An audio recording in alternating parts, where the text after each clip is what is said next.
Distinguidos amigos, tengan ustedes muy buenos días.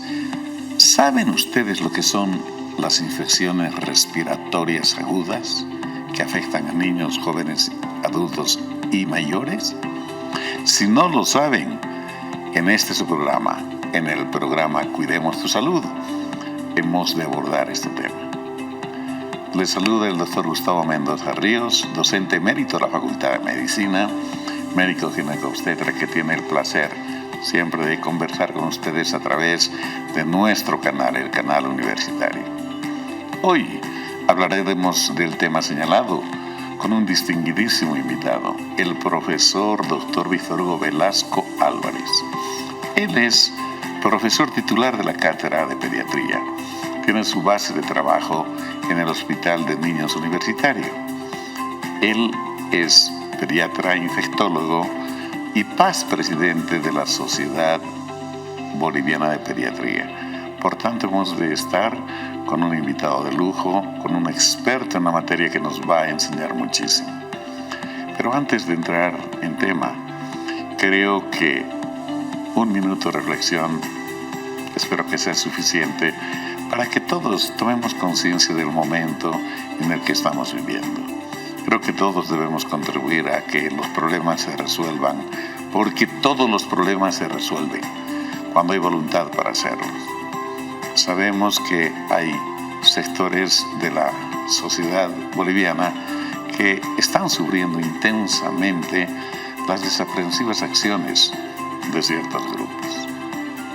Hay algo que me causó hilaridad. Se hacía una entrevista a cierto grupo y le preguntaban por qué estaban haciendo esta medida. Decían los que impedían el paso que lo hacían porque los productos se estaban elevando de precio. No, realmente parece de Ripley. Amigos, que las cosas no empeoren. Creo que merecemos vivir en paz. Ojo, todo tiene que ver además con la salud y la seguridad alimentaria. Se está afectando dramáticamente estos dos aspectos. La gente comerá menos porque las cosas subirán más. Y de todos quienes van a sufrir más, indudablemente son los niños y los niños más pobres. Dicho esto, permítanme ir al sector. La Facultad de Medicina informa.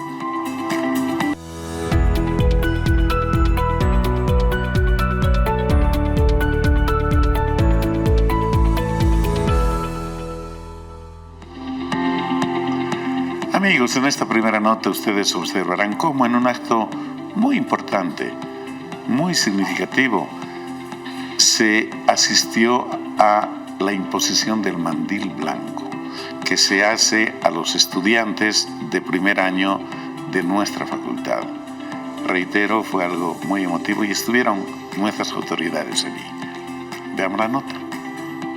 La imposición del mandil blanco es una ceremonia tradicional en la Facultad de Medicina, Enfermería, Nutrición y Tecnología Médica de la Universidad Mayor de San Andrés a los estudiantes de la carrera de Medicina. La misma marca la incorporación de los nuevos estudiantes ingresados a formar parte de la comunidad estudiosa de esta carrera, simbolizando esto la vocación, responsabilidad, ética y compromiso con su formación y de ello con la salud. Este acto se realizó este lunes 4 de mayo en horas de la tarde en el Centro de Convenciones Facultativo Dr. José Pasaban Camino. Contó con la participación de autoridades de la facultad, la carrera, departamentos, docentes y estudiantes. En la oportunidad se destacó su trascendencia y significado y la importancia de formar parte de la OMSA, la facultad y la carrera, considerando su liderazgo y la calidad formativa y su alto compromiso y sensibilidad social con el que forman a profesionales en salud. Es un acto simbólico que implica muchas cosas, desde lo que es el mismo color, en este caso del mandil, que es el color blanco, que obviamente entendemos por el color que significa todo lo que es pureza, limpieza, transparencia. Ustedes ahora tienen que trabajar para salvar vidas, pero también, y aquí viene el otro componente, para prevenir la enfermedad. Debemos comenzar a aprender que no solamente es curar las enfermedades, sino evitar que nuestra población se enferme. No estamos solos. Nosotros tenemos que ser personas diferentes, con valores, con disciplina, pero sobre todo con ese compromiso de ayudar a las personas. Con disciplina, hábitos y actitud, pues uno va a poder llegar a la meta, va a poder llegar a los objetivos. Sin duda este camino es largo. Que hoy, al vestir ese mandil blanco, están adquiriendo una serie de compromisos. Un primer compromiso, ser muy buenos estudiantes. Segundo compromiso, ser excelentes profesionales.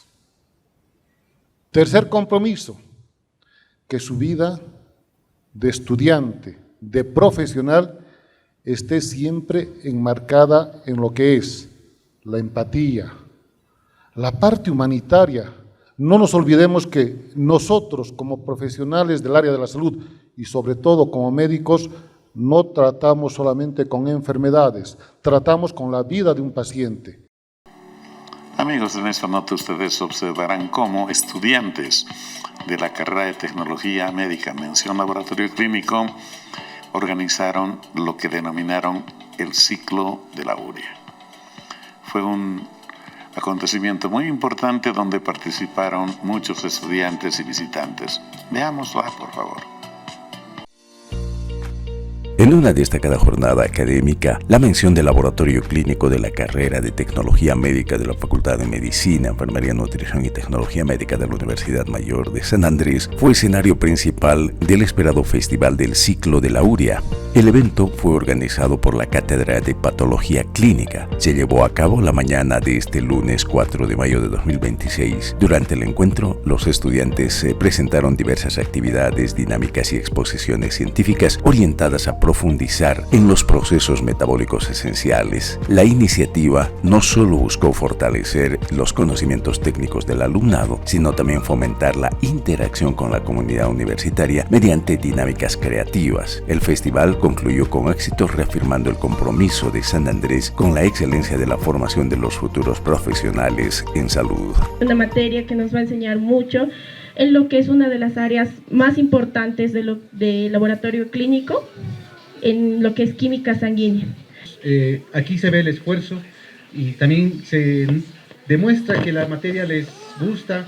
Aquí también se demuestra la pedagogía de la docente. Esta parte de la formación académica muy importante, que es por competencias, nosotros hemos querido compartir con los estudiantes en esta formación para que ellos puedan tener un mejor estudio en lo que es el ciclo de la urea, ya que de esta manera ellos pueden grabar en sus mentes toda esta actividad y así tener un lindo recuerdo de la universidad. Y esa es la forma que tenemos de aprender, divirtiéndonos, porque entra mucho mejor el estudio, la enseñanza, cuando aprendemos a divertirnos haciendo lo que más nos gusta. Amigos, en días pasados se llevó adelante unas jornadas denominadas Jornadas con Altura, realizada por el Instituto Boliviano de Biología de la Altura, que cumplía su 63 aniversario.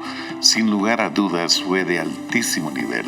Participaron invitados extranjeros y, por supuesto, expertos nacionales. Les invito a ver esta tan importante nota.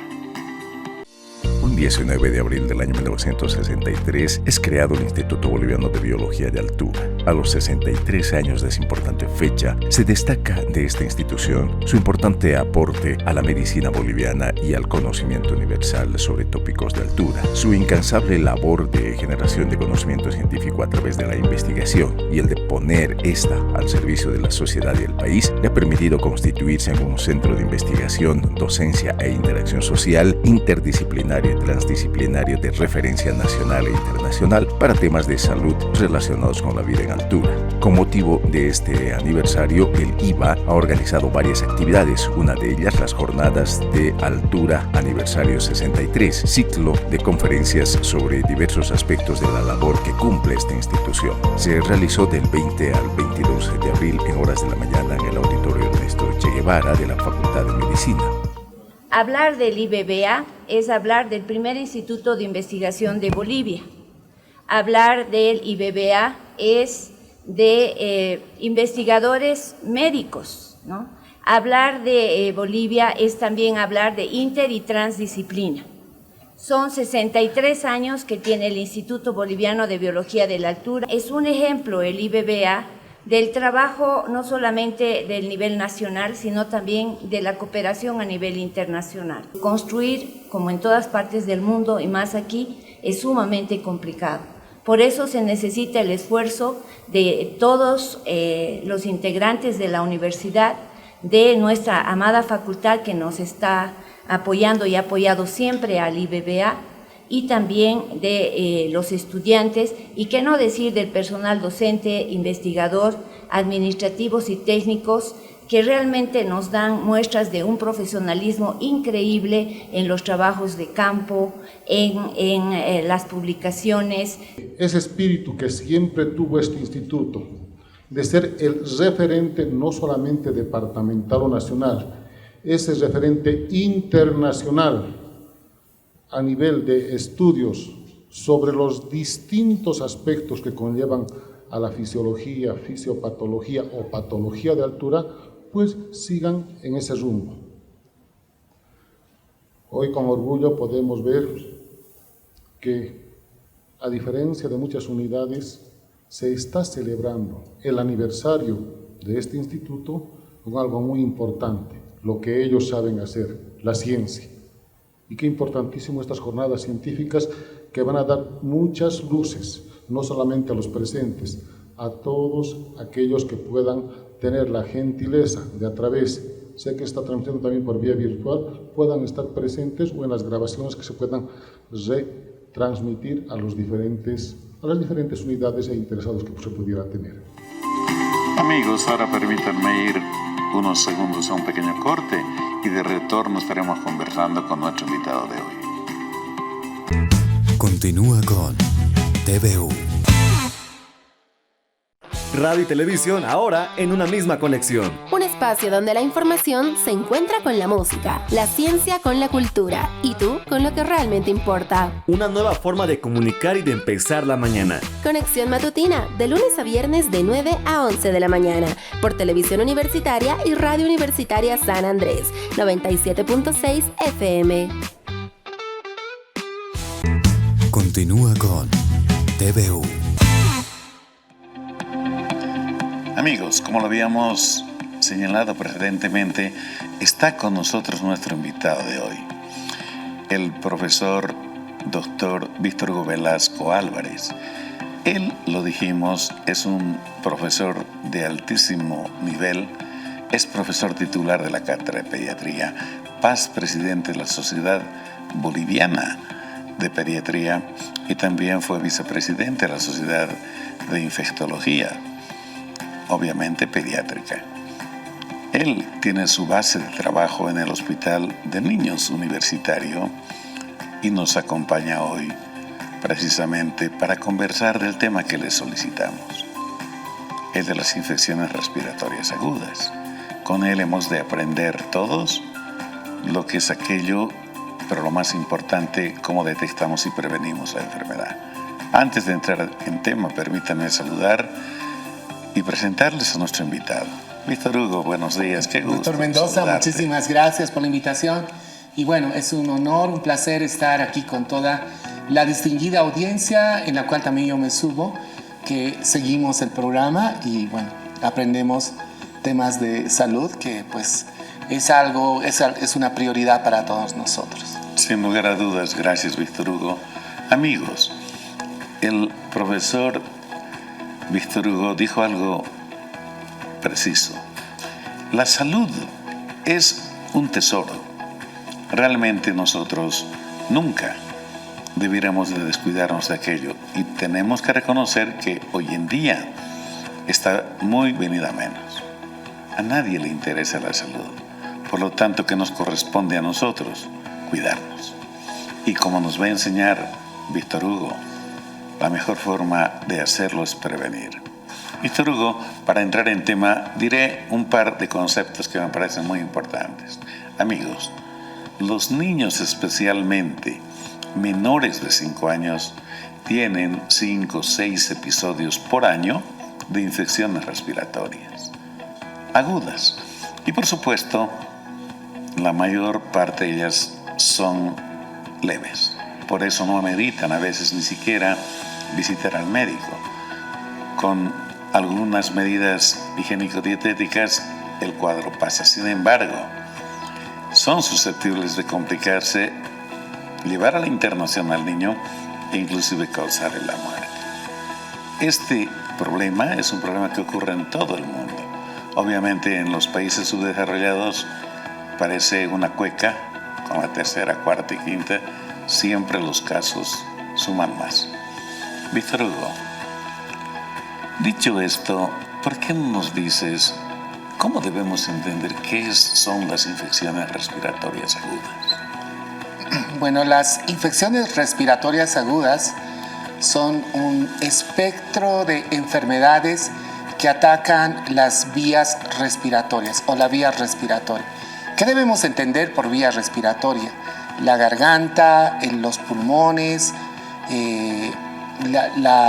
atrás de la boca, lo que llamamos nosotros orofaringe. Y esta está producida por agentes etiológicos. Cuando hablamos de agentes etiológicos microbianos, hablamos de virus, hablamos de bacterias que en un momento de contagio aprovechan el terreno fértil del árbol respiratorio para nosotros contraer una enfermedad infecciosa respiratoria.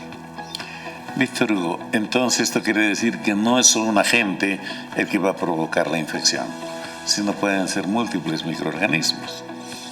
Citaste a bacterias y a virus, pueden ser hongos, pueden ser otros, pero ¿estos por qué cobran importancia, los virus y las bacterias? Porque más frecuentemente son los que provocan la enfermedad. Y de ellos, ¿cuál es el más frecuente? Bueno, es que es muy importante para la población, para los papás o los tutores de los niños y correlacionar con nosotros los médicos y que nosotros les ayudemos a distinguir si es virus o bacteria. ¿Por qué es importante este elemento? Porque las bacterias, cuando atacan el árbol respiratorio, pues nosotros vamos a tener la necesidad de utilizar antibióticos. Sin embargo, cuando es virus, lo que necesitamos más que todo son las medidas generales para poder atenuar los síntomas que producen las infecciones respiratorias y en algunas circunstancias también algún medicamento diferente a los que se dan con respecto a medidas generales. Pero definitivamente los virus en relación a las bacterias, de lejos, ¿no? Los virus son los más importantes. Y aquí ya podríamos sacar una conclusión, ¿no? Si hemos dicho que las bacterias necesitan antibióticos, en otras palabras, si los virus son la mayoría, la gran mayoría no va a necesitar antibióticos. Se dice que el 50-60% de estas infecciones son virales. Estamos hablando entonces de una mayoría de niñitos que no precisan o no precisarán, ojalá, antibióticos. Estos virus, nos circunscribiremos en general a ellos, entonces pueden pasar con medidas generales muy simples, ¿verdad? Por ejemplo, una hidratación, por ejemplo, a lo mejor si hay un poquito de fiebre, algún antitérmico, alguna cosa así, que se permite en la venta libre, pero en ningún caso más que aquello, porque si esto persiste, es necesario ir al médico, ¿verdad?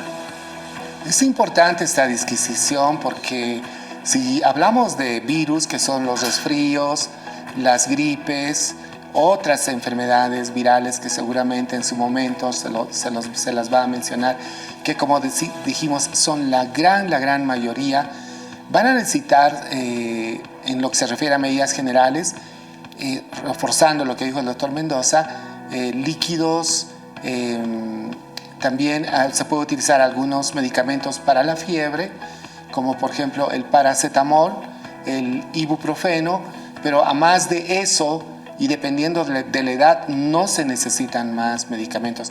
Y aquí yo quisiera hacer un énfasis, doctor Mendoza, ¿no? En el sentido de que los antigripales, por ejemplo, están contraindicados en menores de 6 años, ¿no? Y están contraindicados precisamente porque se ha visto que puede producir una toxicidad que puede ser hasta inclusive mortal.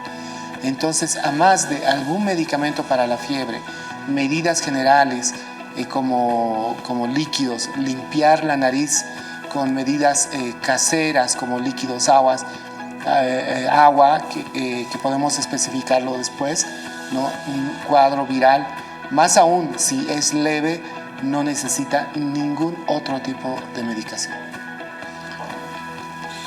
Para cerrar esta parte, Víctor Hugo, es bueno que la gente sepa lo que dijiste. A los chiquitos, a los menores de 5 años, no debemos darles estos compuestos antigripales que tienen varias cosas.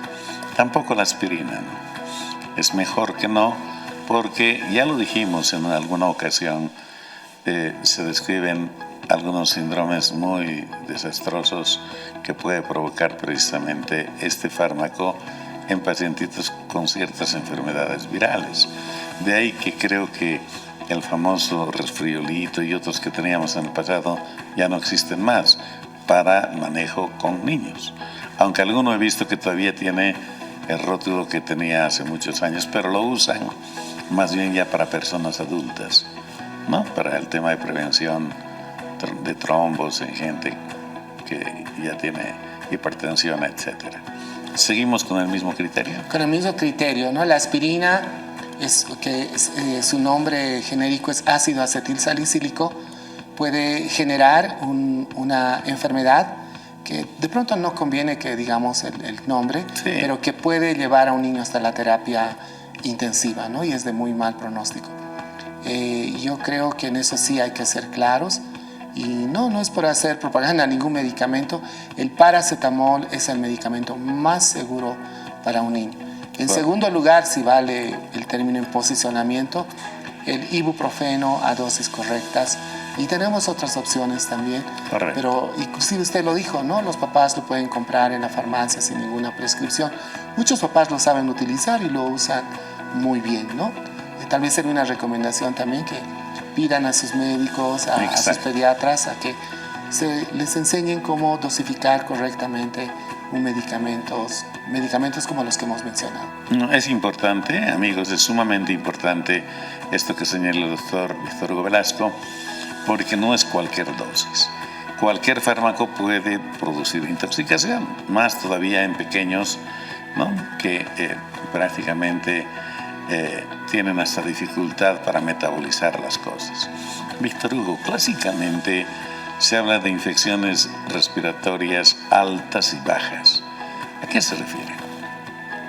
Bueno, las altas son las que están por encima del cuello, ¿no? Donde está en la garganta. Nosotros le llamamos la orofaringe, la laringe, también las conjuntivitis, que son las infecciones de los ojos, las infecciones en senos paranasales, que son las sinusitis, y las otitis medias agudas también están dentro de las altas, ¿no? Correcto. Porque no olvidemos que el oído está conectada con la garganta por un tubito que se llama trompa de Eustaquio. Entonces, esta conexión permite que también una infección respiratoria pueda terminar en una otitis, ¿no? Y las bajas concretamente son las neumonías, ¿no? Así para que esté claro, ¿no? Correcto. Víctor Hugo, ¿cómo este momento, no todas tal vez, pero una buena parte, pueden ser prevenibles? Por ejemplo, una complicación de una infección respiratoria puede ser la neumonía. hay vacuna para ello, ¿verdad? Sí, definitivamente tenemos hasta 4 vacunas, yo diría, que aportan con la prevención de neumonías. Una es la de coqueluche, que está en la vacuna que se pone al segundo, cuarto y sexto mes, y al año y medio y a los 4 años. Otra vacuna que está también se da en estos mismos tiempos es la de Haemophilus influenza y la de neumococo, ¿no? Fíjense, con las vacunas pueden ayudarnos a aliviar estas 3 complicaciones que usualmente terminan, en el caso de la coqueluche, con una bacteria, y las otras son bacterias mismas. Y en el caso de los virus, hay una vacuna para uno de los virus que es uno de los más peligrosos, ¿no? Que es la vacuna de la influenza. Déjeme decirle, doctor Mendoza, que hay una vacuna excelente que no la ponemos en Bolivia todavía. Ya la están poniendo alrededor de nuestro país, en otros países cercanos, que combate, si vale el término, ¿no?, una neumonía que está producido por un virus que es peor que la influenza, que es el virus esencial respiratorio, ¿no? Pero tenemos la esperanza que a corto plazo, máximo a mediano plazo, ya tengamos esta vacuna para nuestros niños. De hecho, lo señalaste muy bien, es muy complicado manejar este virus si no se tiene previamente una vacuna, porque esto no solo protege, aún en contacto y enfermedad, reduce la intensidad del problema, y claro, es de las pocas infecciones virales que afectan, lo que bien señalaste, las vías bajas y que producen muerte en los niñitos cuando no los puede tratar. Que bueno, es una buena noticia, ya ojalá a futuro tengamos también esta vacuna. Pero hay un problema, pues, Víctor Hugo, los papás no cumplen. Se han olvidado desde el COVID que los niños requieren de vacunas. Y creo que al final, cuando recomendemos algunas cosas a la gente, le vamos a recordar que es una obligación moral, pero además puede ser hasta de otras consecuencias, porque la ley dice que es obligatorio vacunar. No es simple y llanamente el deseo de alguien o de algún médico. La ley dice que hay que vacunarse. ¿Qué te parece? Y además de la ley, hay 2 cosas que han prácticamente cambiado la dirección de la mortalidad en lo que se refiere a enfermedades en todo el mundo. ¿Quién lo dice? Una institución tan respetada como la Organización Mundial de la Salud. ¿Cuáles son estas dos intervenciones mundiales que han cambiado la mortalidad en todo el mundo? Es el agua potable, en primer lugar, y segundo, son las vacunas. Correcto. Muy bien. Amigos, hemos de seguir hablando del tema, permítanos unos segundos y retornamos. Continúa con TVU.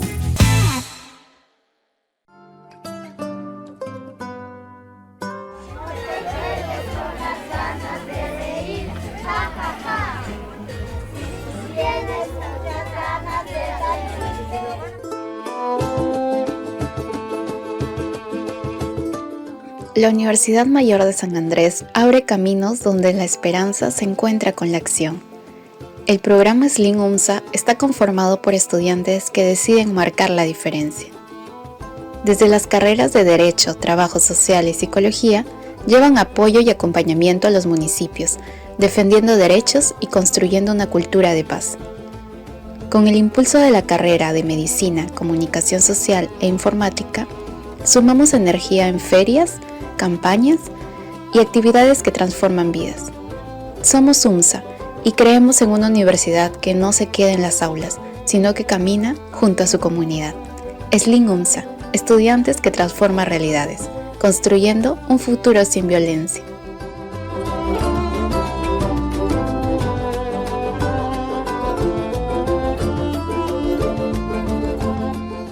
Uniendo saberes para construir una vida libre de violencia. Continúa con TVU. Hemos de seguir conversando, amigos, del tema, aprovechando la experticia de nuestro invitado Víctor Hugo. Hablemos un poquito más de las infecciones respiratorias altas, que son las más frecuentes, y una de las que a todos nos afecta en un momento es lo que llamamos el resfrío común, que se confunde con la gripe y con la influenza y con todo. ¿Qué es un resfrío común y cuál es su signo sintomatología? Bueno, yo quisiera responder esta pregunta a la par de la gripe. Correcto. No es lo mismo tener resfrío común que gripe. Primero, el resfrío común está producido por un conjunto de virus. El más importante es el rinovirus. No es importante que las familias recuerden esto, pero tal vez sí de la gripe. Cuando es gripe, está producido por el virus influenza. No olvidemos que en este momento ya estamos entrando a la etapa de influenza, ¿no? ¿Cuál es la diferencia entre ambos? Los síntomas son bastante parecidos. Entonces, ¿cuál es la diferencia? Que la gripe, además de estar producida por el virus influenza, produce malestar general mucho más intenso que el resfrío común. Es decir, en gripe la fiebre es mucho más alta que la del resfrío común. En gripe los niños, incluso los adultos, estamos con dolores musculares, dolor de garganta, dolor de cabeza, dolor del cuerpo, las articulaciones, escalofríos, mucho malestar general. Pero en el resfrío común los síntomas son bastante leves. Son este tipo de niños, adolescentes, inclusive adultos, que seguimos realizando nuestras actividades porque tomamos un paracetamol, en el caso de los adultos de pronto un antigripal y siguen nuestras actividades. Pero influenza, o sea, la gripe es la que nos deja en cama, ¿no? Y hay que, especialmente en niños pequeños, hay que tener mucho cuidado en que estas gripes, que son diferentes a las del resfrío común y que están producidas por influenza, no tengan un mejor seguimiento de los papás y quién sabe también en su momento de sus médicos de cabecera. Y los profesores deben aprender también que un niñito que está realmente con una cantidad de síntomas no puede tratar de un resfrío común, sino de una gripe, y es posible que el curso luego pueda sufrir las consecuencias del contagio que se da por las gotitas que eliminamos en cada palabra que emitimos cuando conversamos con la gente, ¿no es cierto? Entonces, a ver, para resumir, yo solía decir en mis épocas de antaño, de verdad, el resfrío común pasa en 3 días y se acabó, ¿no es cierto?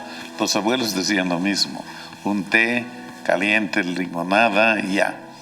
Pero la influenza puede durar hasta 2 semanas con este malestar, dependiendo de las personas, obviamente, y del virus que es capaz de alterar a la gente. Yo creo que esto es así y lo positivo este momento es que tenemos vacuna también y no se la utiliza. Así es, sí. Los síntomas dependen mucho de las características, la edad del paciente, ¿no? Cuando son pequeñitos, menores de 2 años, hay que tener mucho cuidado. Más aún si no están vacunados, entonces puede ser mucho más peligroso, ¿no? Y hablando de la vacuna, que seguramente lo vamos a volver a tocar posteriormente, no olvidemos que la vacuna se tiene que poner inclusive como 3 semanas antes de que haya la epidemia. No olvidemos que ya por casuística, por epidemiología, en nuestro país explotan las gripes, las influencias, por junio, o sea, ya nos estamos acercando. Entonces lo que pasa es que explota la influenza, ya salen los medios de comunicación, ¿no? Que hay niños internados y es ese momento en que se nos ocurre vacunar a los niños, pero hay una cosa, los niños tienen que estar vacunados para que tengan buena protección 3 semanas o un mes antes de que se produzca la epidemia. Creo que este es un buen momento para vacunar a los niños. La vacuna ya llegó en abril para que uno tenga buena protección. Y esto es importante aclarar, doctor, porque escuchamos como médicos que alguien se hace vacunar y dice en plena epidemia y dice, bueno, me he vacunado y no ha servido de nada porque luego me he enfermado. No, no es eso, no es que la vacuna no sirvió, sino que se hizo vacunar 4 días antes de que se enferme, antes de que alguien le contagie.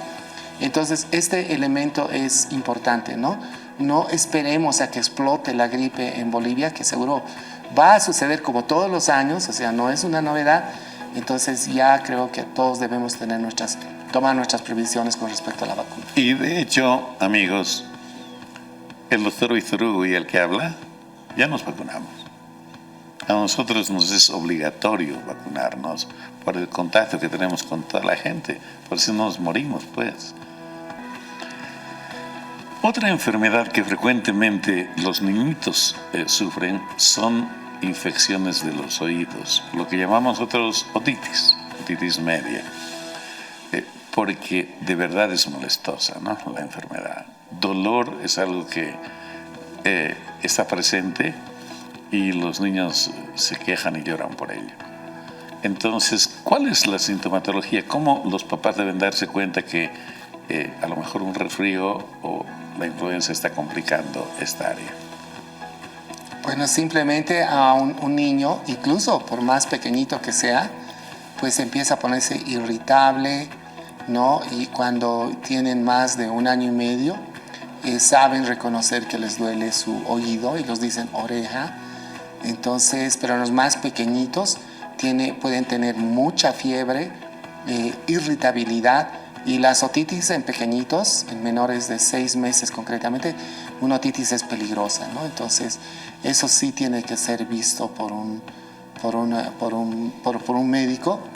Y en general, todas las otitis, yo recomendaría que lo vea siempre un médico para que evalúe si va a necesitar antibióticos, no va a necesitar, vea su oído, qué es lo que está pasando, porque no olvidemos que estas otitis vienen generalmente de infecciones respiratorias altas, como una infección en la garganta, por ejemplo, luego que se va al oído, ¿no? Las otitis tienen su peligro porque pueden luego hasta hacer meningitis, ¿no? Y de ahí que con este tipo de síntomas yo sugeriría a toda la audiencia que sí, deben buscar ayuda profesional.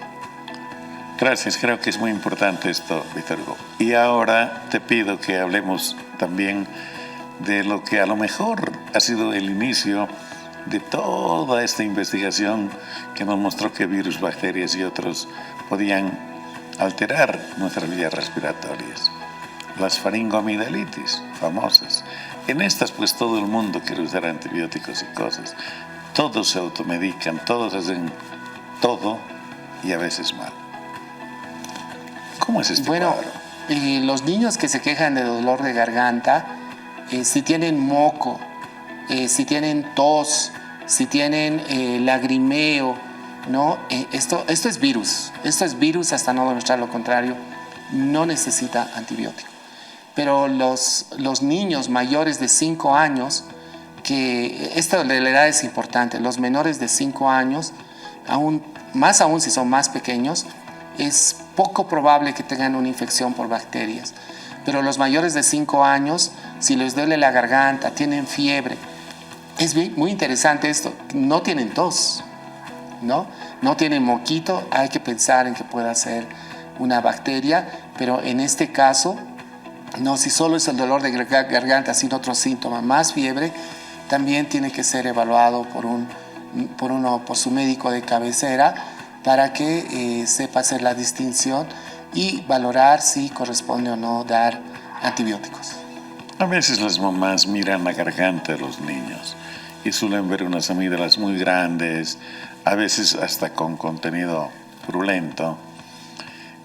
En ese caso, es mucho mejor que medicarse o ir a la farmacia, visitar al médico, precisamente para que sea un tratamiento efectivo, porque el médico sabe epidemiológicamente cuál es la bacteria que más frecuentemente afecta la vía respiratoria, y no es cualquier germen para usar cualquier antibiótico, ¿verdad?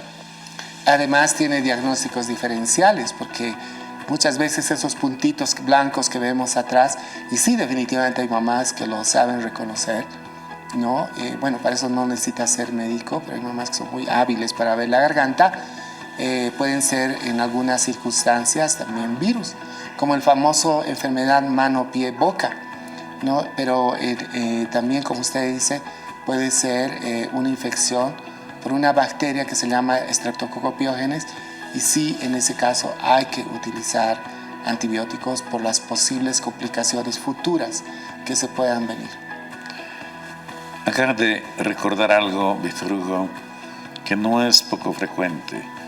Estas infecciones virales, no necesariamente bacterianas, pueden llegar a un punto en el que prácticamente cierran, para decirlo gráficamente, coloquialmente, la garganta, y los niñitos empiezan a respirar prácticamente emitiendo ciertos estridos, ruidos estridentes. Es el pseudocrop. Y no vamos a hablar del croup, si es necesario lo haremos. El pseudocrop, que de verdad alarma a la familia, porque los niñitos hasta pueden tornarse morados en los labios, en el lecho ungueal, etc. ¿Y qué es aquello? ¿Qué es el pseudocrop? Bueno, no olvidemos que la laringe, que es un tubo que está más o menos a este nivel, asumamos que esta es su luz, pero cuando se inflama por dentro, la luz disminuye. Y esta inflamación puede provocar, además de dolor, los niños se expresan como si estuvieran roncos, ¿no? Tosen como un perrito, de hecho le llamamos tos perruna, y a esto le llamamos, este complejo se llama laringitis. Pero por otro lado, esta inflamación puede ser tan importante que nuevamente, si esta es la luz de la laringe, se puede llegar a cerrar tanto que inclusive a veces los tenemos que internar, ¿no? ¿Y cómo reconocemos a un niño que tiene una inflamación en la laringe, en la tráquea, ¿no? Cuando está respirando con dificultad, o sea, respira más de lo necesario, más de lo habitual que una mamá pudo notar, ¿no? Empieza a mover todo su tórax, su abdomen, no, eso ya es bastante delicado, tiene que inmediatamente asistir a un centro de salud. Y hasta se ven que por la falta de oxígeno, los labios se les ponen moraditos, etc. Así es. Qué bueno, amigos, cuando se ve el cuadro no hay que esperar, porque esto evoluciona en horas, no en días. Y medidas que ustedes, los pediatras, toman de forma inmediata resuelven casi en la totalidad de los casos el problema. Y lo resuelven en pocos días, un par de días, y el cuadro sale, ¿verdad? Pero si se deja evolucionar, puede causar hasta dramas. Así es una enfermedad que, si es un grado extremo de Krups, como dice usted, doctor, puede inclusive amenazar la vida del niño. Amigos, hemos de seguir hablando del tema con nuestro experto, el profesor Víctor Hugo Velasco. Ahora permítanme unos segundos, por favor. Continúa con TVU. Bolivia en peligro. La lucha por la conservación de la biodiversidad. Bolivia, uno de los países más biodiversos del planeta, enfrenta un momento crítico de su historia. La expansión agrícola, la minería ilegal y la deforestación han llevado a numerosos ecosistemas al borde del colapso. La situación es alarmante. En 2024 se quemó un territorio mayor que Portugal y desde el 2020 Bolivia ocupa el tercer lugar mundial en la pérdida de bosques. La expansión de las actividades extractivas y la débil fiscalización han deteriorado la visión ambiental del país. El reciente cambio de gobierno abre una oportunidad política excepcional para redefinir el rumbo ambiental del país. Sin embargo, las señales iniciales generan preocupación por la reducción del rango del ex Ministerio de Medio Ambiente y Agua. Los investigadores proponen 4 acciones clave: reconstruir la institucionalidad ambiental, detener la deforestación, garantizar los derechos de los pueblos indígenas y avanzar hacia una transición ecológica justa. El futuro ecológico de Bolivia depende de la capacidad de la nueva administración para asumir este desafío con serenidad. La comunidad científica y el mundo observan con atención. Es hora de actuar. El destino de Bolivia y su biodiversidad están en juego. Continúa con TVU. Amigos, en ese tercer sector le hemos de pedir al doctor Víctor Hugo Velasco que nos dedique unos minutitos a hablar de la influenza. Esta es la época de la influenza. La influenza, en verdad, es capaz inclusive de enfermar y de matar niños. Tienen que ver, obviamente, con muchos factores y uno de ellos es el hacinamiento. Esta enfermedad que ya la señalaste tiene factores muy importantes que predisponen que los niñitos se enfermen. Víctor Hugo, uno obviamente no se vacunaron. ¿Qué otros factores hay? Cuando son menores de 2 años en general, cuando tienen problemas como asma, por ejemplo, niños que están con sobrepeso, niños que tienen problemas del corazón, son niños que están en alto riesgo de complicación de influenza, ¿no? Definitivamente estos niños tienen una indicación absoluta de recibir la vacunación contra la influenza. Víctor Hugo, la vacuna que disponemos cubre prácticamente todas las posibilidades de contagio de la temporada, ¿verdad? La que se dispone tiene 3 variedades prácticamente.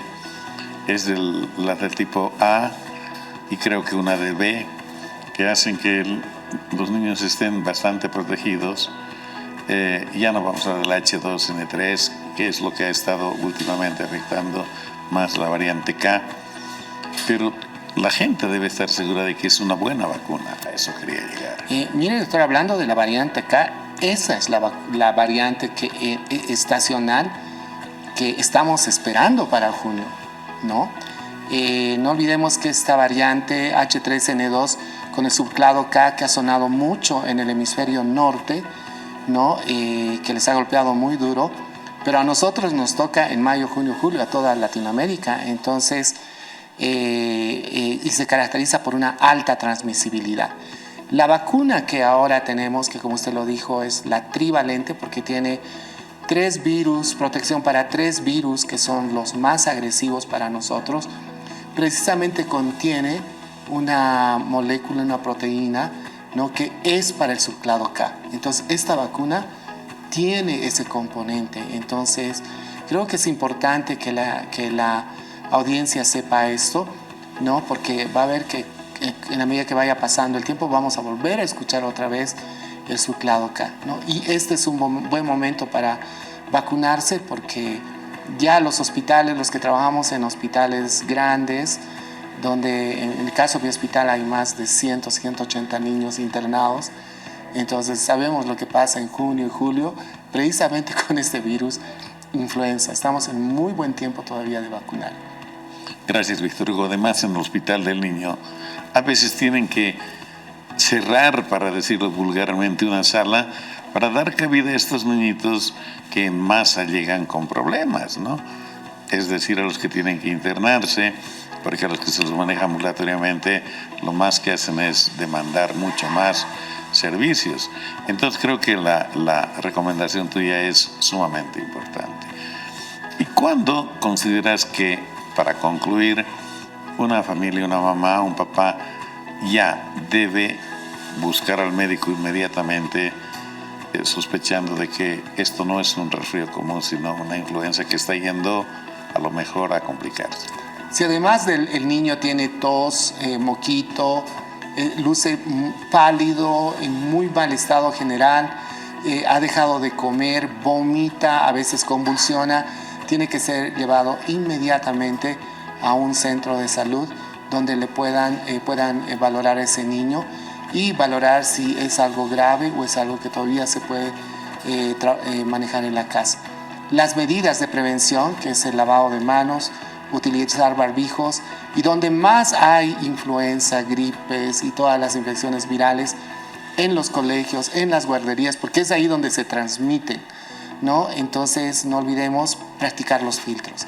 Es decir, si un niño está enfermo, no se debe enviar al colegio, a las guarderías, pero también los profesores, los docentes, la recomendación sería que también faciliten eso, ¿no? Correcto. Sí, y si hay un niño que está enfermo en el curso, debe ser inmediatamente devuelto a su casa, porque eso de ya cuando en un curso están enfermos, que se laven las manos, que utilicen barbijos, niños de 6, 7 años, medio que a mí se me hace muy teórico, ¿no? Ahí los niños tienen que ser inmediatamente enviados nuevamente a su casa y quitar ese foco de infección. De acuerdo. Víctor Hugo, queremos agradecerte mucho por tu visita y por habernos transmitido tantas cosas tan importantes para la gente. Le dijimos a la gente, hoy vamos a aprender mucho y creo que eso hicimos. Te vamos a pedir que una siguiente vez hablemos de una enfermedad tan importante como estas que hemos señalado en tu área en la que tú eres experto en la parte infecciosa. Entonces, Víctor Hugo, muchas gracias y tu despedida, por favor. Muchas gracias, doctor. Muchas gracias a todos ustedes por la atención. Cuidémonos, vacunémonos, lavémonos las manos y siempre las medidas generales, utilizar barbijos si tenemos a alguien enfermo. Una buena alimentación, mucho líquido, es lo que nos va a ayudar a que las complicaciones sean mucho menores. Muchas gracias, amigos. Ahora permítanme ir al sector Avances en Medicina.